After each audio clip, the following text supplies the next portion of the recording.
This is Paige, Hello. and I'm suffering from my allergies, so I have lots of Benadryl in this and a little woo. I've been puking my guts out all night. She has But I have kept stuff down today, so. she did real good. So we're coming to you just happy as can be. If she disappears out of frame, It's just because I'm under the table barfing. welcome to Dallas. Thank you very much. Oh, stomping grounds. I went to SMU. Yeah. And you were a dance major. I was a dance major. Yeah. So how did you enter from dance major to the host of that wonderful, wonderful show, Trading Places? Trading Spaces is an even better show. And, you know, that was just a fluke, really, a bit of a fluke, in that one of my closest friends was a producer at Banyan Production. She doesn't work at Banyan anymore. She's at Harpo now. It's great for her. But she worked on a makeover story, which is kind of part of that daytime lineup, you know, that Banyan Production used to, you know, produce for TLC. And so she heard about Trading Spaces and how they were going to be looking for a new host. And it was all her.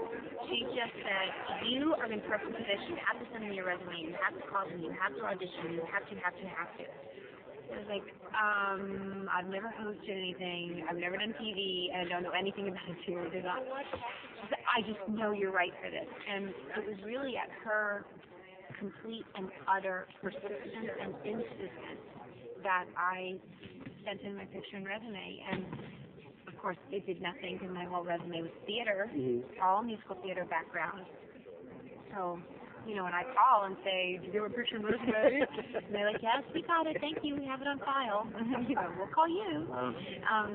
But she just kept pushing, and I kept pushing, and eventually we pushed enough that I was able to get an audition, and I had a great audition. And that's it. But it's really all because of Rita, and she just believed that I was the one to do it. And she didn't even work on the show. She just knew, and she just kept saying to her bosses, you know, I'm just telling you, you have to see this girl. And it became a huge hit. And it became a huge, huge hit. And you were That's because I was on it. But it did, you know, it was kind of the first of its kind. And I think that had a lot to do with it. I do think we had a great show and a really, really fun show. It was also really the first time that Home Improvement had been fun. And, you know, that kind of whole genre of transformation television that we see now, like on HGTV and everything. And, of course, Extreme Makeover, you know. So that's what I was going to say. I find it very odd that you know, you were the strangers or all that to start that kind of theme show, and then odd that on ABC's Extreme Makeover, how they sort of had some of the women kind of patterned like you. Not really, but it was like... Like me? Yeah. Oh, yeah. You know, I think I'll take that on. You know, I'll definitely take that on. I think that I brought a fresh approach to hosting, probably because I didn't know a damn thing about hosting. You know, and I believed that reality television was what it was.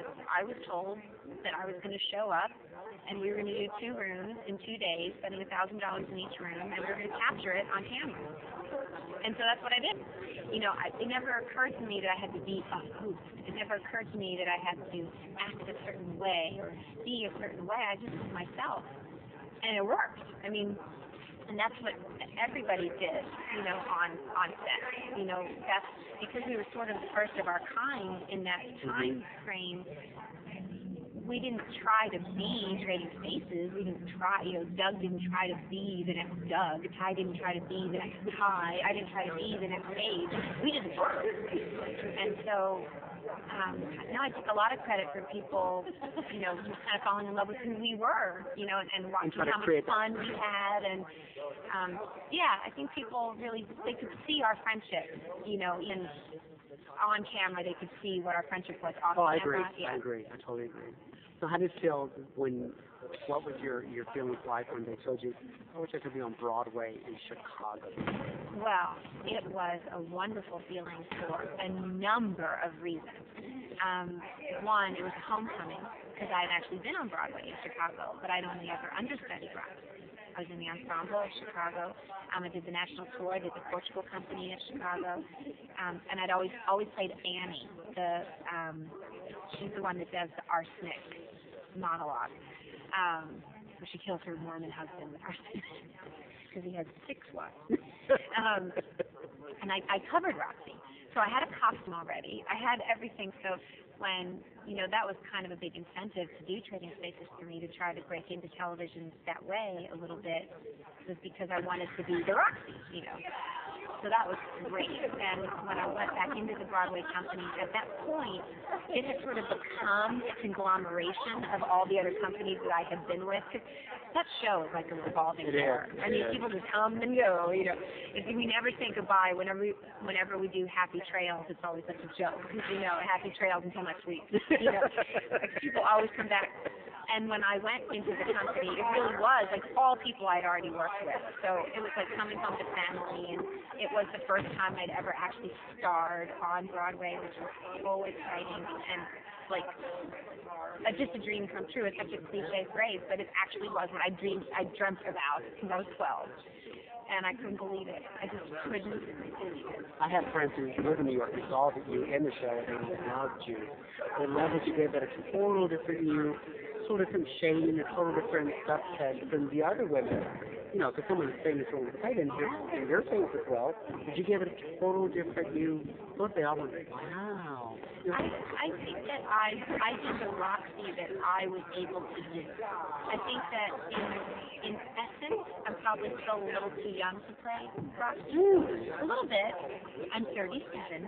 But I think 27. But this was, this is a few years ago too. This was like 3 years ago. Mm-hmm. So I felt like I was still a little bit too young. I also think that I have kind of a sweetness in my voice. I'm not real tough. But what I could really relate to in Roxy was the vulnerability and the desperate need for validation.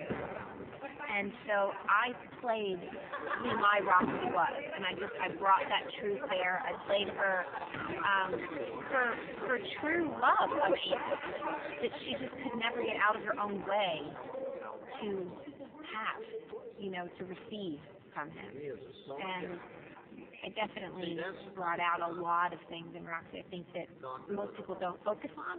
Maybe they see it, but they don't focus on it. I focused on it a little bit. So I could bring more truth and authenticity to it. And, I'm not going to be the tough girl. I'm just not going to pull that off, And that's what they liked, was that it was more of a vulnerable, sensitive, younger version to really give it all different view. But totally genuine, authentic, and completely believable. That's what I really hope.